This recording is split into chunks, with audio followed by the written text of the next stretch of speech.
We're going to begin, though, with President Trump's primetime address, a forceful but not always factual defense, you could say, of his first year in office. He blamed the Biden administration for the country's problems and painted a very rosy picture of the U.S. economy under his leadership. However, new CBS News polling shows this, that many Americans do not agree with that assessment. Weisha Zhang is at the White House covering the speech. Weisha, good morning. Good morning. President Trump focused much of his nearly 20-minute address on the past, making the case that his predecessor is to blame for economic problems while taking all the credit for the economic progress the president insists the country has made since his return to office. I inherited a mess, and I'm fixing it. 11 months into his second term, President Trump addressed a nation he says is roaring back. Our country is ready to fail, totally failed. Now we're the hottest country anywhere in the world. In a primetime speech, the president delivered a dramatic defense of his presidency and took direct aim at his predecessor, former President Joe Biden.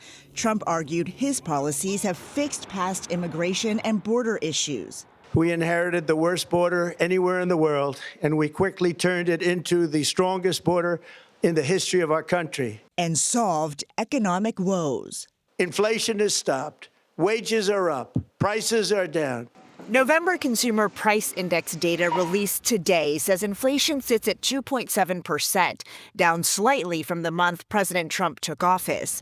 But CBS News polling finds a majority of people, 76%, say their income is not keeping up with those inflation rates.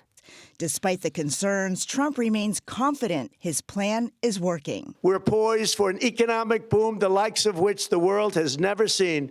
And the president revealed new goals. Mortgage payments will be coming down even further. And you will see this in the new year. I will announce some of the most aggressive housing reform plans in American history. President Trump also praised the military, announcing what he calls warrior dividend payments, end-of-the-year bonuses worth $1,776 for nearly 1.5 million service members. The checks are already on the way.